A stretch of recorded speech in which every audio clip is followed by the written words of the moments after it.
So in this video, I want to dive into my past with binge eating and not only how I started binge eating, but also how I overcame it. I don't know if you saw it, but the last video I posted was basically a tutorial on rapid fat loss. Not just how to use rapid fat loss, but also equally important, who should not be using rapid fat loss. For some people, it works very well, especially in a population with a very overweight, obese population, someone who has a lot to lose. A lot of the people who try to use rapid fat loss have a disordered eating relationship with food, whether it's food anxiety, binge eating, anorexia, bulimia. A lot of times they'll try and use it almost as a way to quickly get over the struggles they're going through, but it really perpetuates it. In the comment section of that video, I got a couple people asking me to explain my past and my history with binge eating. I've done it a little bit on Instagram, I've done it a little bit here on YouTube, but not really in depth.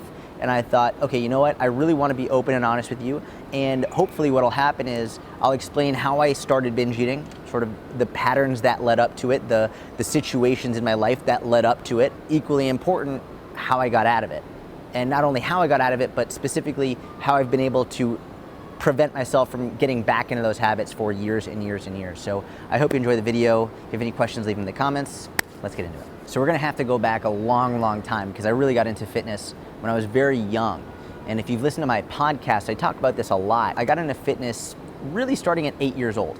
And that was from wrestling. I started wrestling at 8 years old. I wrestled all the way through high school until I was 18. I was very fortunate growing up. I was very athletic. It's funny, my mom always talks about how when I was a kid, she was always shocked because if I was at a birthday party, for example, even when I was too young to really understand what healthy or unhealthy foods were, if someone offered me cake, I was like, no, I don't really like it, but I do want the watermelon. Like it wasn't necessarily because I thought the cake was bad. It was just because I didn't like the taste of it very much. I would have much rather have watermelon or fruit. So I was very fortunate in that I was very athletic and I just tended to opt for the healthier food choices just based on my preferences. That being said, the household I grew up in, it wasn't really a very healthy household. No one really paid attention to their food. No one really paid attention to exercise. It wasn't really a part of my family dynamic. I really truly believe that me being born athletic, which was very outside the norm for my family, is what allowed me to be very, very focused on fitness later in life. Because if I wasn't naturally gifted with it, I wouldn't have got into it at all. So I'm very lucky in that sense. With wrestling, I started at 8 years old. By the time I got to high school, I made varsity as a freshman. And if you are a wrestler, or if you have a kid who wrestles, or you have a friend who wrestles, then you understand how brutal it can be, especially from the perspective of making weight. It's such an integral component of the sport. When I made varsity as a freshman, I beat a junior for the spot, okay? So I was wrestling at 103 pounds. That was my competition weight. But I was walking around at 112 pounds. 13, 14 years old. I'm basically told, I was like, okay, if you want to wrestle varsity, what you just won, the position you just won, then you have to weigh in at 103 pounds every time you compete. And if you don't understand wrestling, especially in the high school level, what'll happen is you compete at least once a week, sometimes twice, sometimes 3 times. What that means is this: if I have to weigh 103 pounds on competition day, that means at least once, if not twice, if not 3 times a week, I have to cut from whatever I weigh down to 103 pounds. This is every week, multiple times a week. It's basically asking for kids to develop binge eating disorders. It is basically asking for them to develop emotional eating issues, because regardless of age, most people don't understand what it takes to build a healthy relationship with food. A lot of people talk about intuitive eating and how we're just supposed to intuitively know it. This isn't intuitive, especially in the world that we live in, when food is just readily available, when we have whatever we want, and it's a blessing to have a cupboard full of food, a fridge full of food. It's amazing, but it's not intuitive. Okay, you have to learn how to become an intuitive eater. When you're growing up in a wrestling background where you're being told you have to cut from 112 to 103 pounds every single week, what that looks like is, instead of focusing on the food you're eating, what you really start to focus on is manipulating the scale. And that's a really important component. And this is one of the reasons why I'm very good at understanding why the scale is going to fluctuate a lot. And one of my most popular videos on YouTube is basically my video explaining how to predict when your scale will fluctuate up or down and by how much. And if you haven't seen that, link is in the description. It's one of my most popular videos, and please watch it, especially if you struggle with your scale fluctuations. If you think you're doing perfect with your diet and then it fluctuates up randomly and you get really pissed off, watch that video because it explains why. When I was 13, 14 years old, I had to start manipulating my water. And what that means is if I had to weigh in at 103 pounds, what I would do is I would eat very little for several days leading up to the weigh-in. Outrageously little. Probably like, I wasn't counting calories back then, but if I had to educated guess, probably between 300 to 800 calories a day.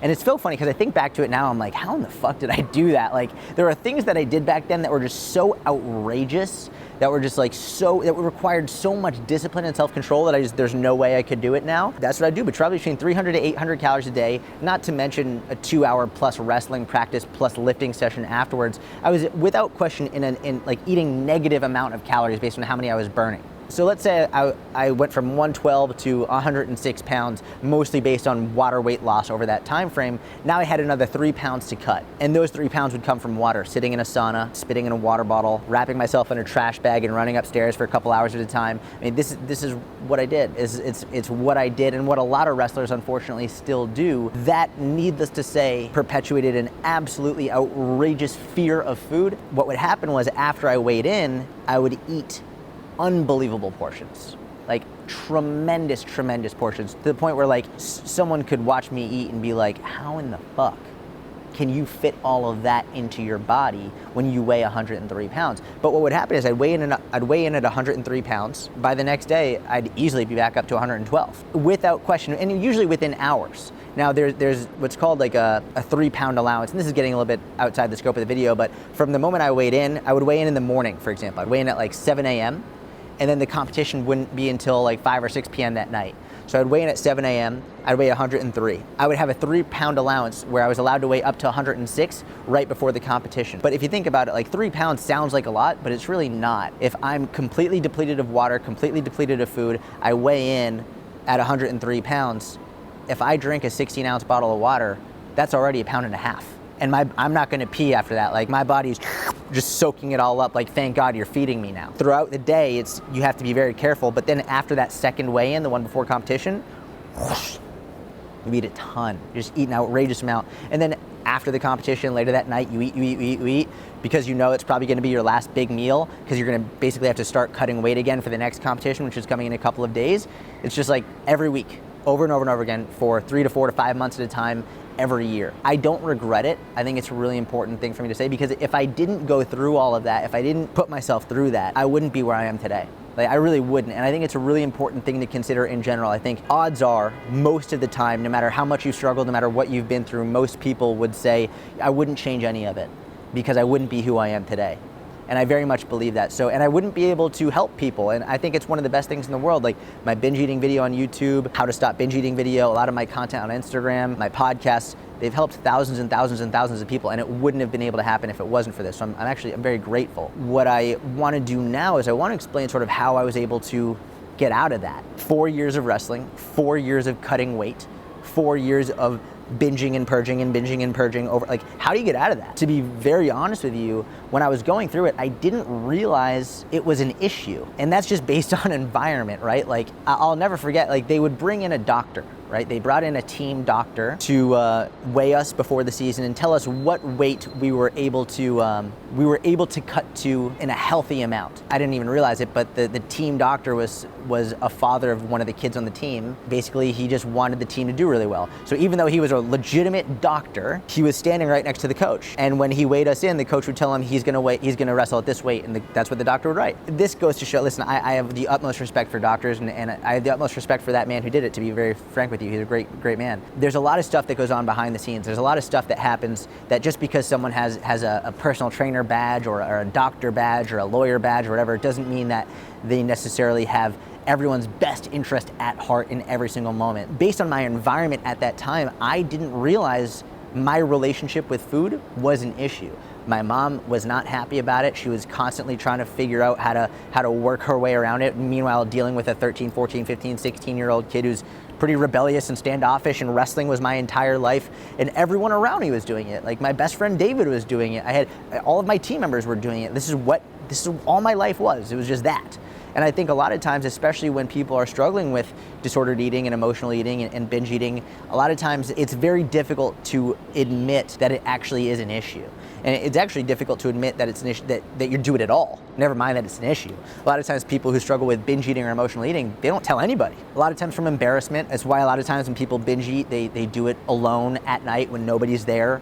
They'll go out to eat with their friends, they'll go out to eat with their coworkers or whoever, and they'll either not eat at all or eat very small amounts, basically just saying, oh, I'm not really hungry, but what they're actually doing is saving up as many calories as they can so they can go home and binge on everything. And I have a feeling that might be some people watching right now being like, holy shit, that's exactly what I do. It's important for me to tell you that if that's you, that you are not alone.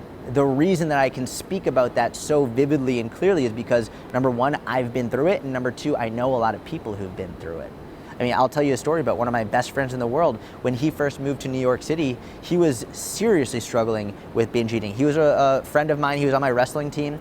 He was seriously struggling with binge eating and anorexia as well, and also exercise-induced anorexia. What he would do is he would walk all day, which is very easy to do in New York City. It's very easy to just be, you know, I'll walk here, walk there, and he would walk for hours and hours every day. And then at night, what he would do is, several nights a week, is he would go buy bags of New York bagels, several Ben & Jerry's ice creams, and he had this tiny apartment, really small, really tiny apartment, sharing it with like 4 or 5 people. So he like couldn't just go in and have a massive binge in front of them because he was embarrassed. So he would go on the train and just like, they were strangers. He didn't really care if they saw. So he would just eat all of this. And sometimes he'd fall asleep on the train after this like massive food coma. And this was happening consistently. The reason I tell you this story is because my story and his story is because I think it's when you struggle with binge eating, it's very easy to feel like you're alone, to feel like you're the only one that goes through this, to feel like that no one else would understand. And I'm telling you from the bottom of my heart, I promise you are not alone. A lot of people understand. And so if the one thing that you get from this video is you decide to go to see a therapist or go get help